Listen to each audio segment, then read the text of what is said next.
ದೀಪಾವಳಿಯ ಸಂಭ್ರಮದಲ್ಲಿಯೇ ಅಗ್ನಿ ಅವಘಡವೊಂದು ಸಂಭವಿಸಿದೆ ಅನ್ನೋದು ಗೊತ್ತಾಗ್ತಾ ಇದೆ. ಗುಜರಿ ಅಂಗಡಿಗೆ ಬೆಂಕಿ ಕಾಣಿಸಿಕೊಂಡು ಸಂಪೂರ್ಣವಾಗಿ ಸುಟ್ಟು ಕರಕಲಾಗಿದೆ. ಬೆಂಗಳೂರಿನಲ್ಲಾಗಿರುವಂತಹ ಘಟನೆ ಇದು. ಮಾರಥಳ್ಳಿಯ ಮಂಜುನಾಥ್ ನಗರದಲ್ಲಿನ ಗುಜರಿ ಅಂಗಡಿ ಸುಟ್ಟು ಭಸ್ಮವಾಗಿದೆ. ಸ್ಥಳಕ್ಕೆ ಬಂದು 2 ಅಗ್ನಿಶಾಮಕ ದಳದ ವಾಹನಗಳಿಂದ ಕಾರ್ಯಾಚರಣೆಯಾಗಿದೆ. ಬೆಂಕಿ ನಂದಿಸುವಲ್ಲಿ ಅಗ್ನಿಶಾಮಕ ದಳದ ಸಿಬ್ಬಂದಿಗಳು ಯಶಸ್ವಿಯಾಗಿದ್ದಾರೆ. ಈ ಘಟನೆಯಲ್ಲಿ ಯಾವುದೇ ಪ್ರಾಣಹಾನಿ ಸಂಭವಿಸಿಲ್ಲ ಅನ್ನೋದು ಗೊತ್ತಾಗ್ತಾ ಇದೆ. ಬಟ್ ಗುಜರಿ ಅಂಗಡಿಗೆ ಬೆಂಕಿ ಬಿದ್ದಿದ್ದು ಹೇಗೆ ಅನ್ನೋದು ಈಗಿರುವಂತಹ ಪ್ರಶ್ನೆ. ಶಾರ್ಟ್ ಸರ್ಕ್ಯೂಟ್ನಿಂದ ಆಗಿರೋದಾ ಅಥವಾ ಬೇರೆ ಏನಾದರೂ ಕಾರಣ ಇದೆಯಾ ಈಗ ಗೊತ್ತಾಗಬೇಕಿದೆ.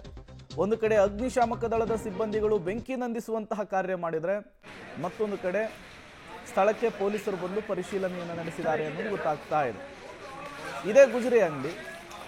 ಆ ಗುಜರಿ ಅಂಗಡಿಗೆ ಬೆಂಕಿ ಬಿದ್ದಂತಹ ಪರಿಣಾಮ ಕ್ಷಣಾರ್ಧದಲ್ಲಿ ಇಡೀ ಅಂಗಡಿನೇ ಸುಟ್ಟು ಭಸ್ಮವಾಗಿ ಹೋಗಿದೆ.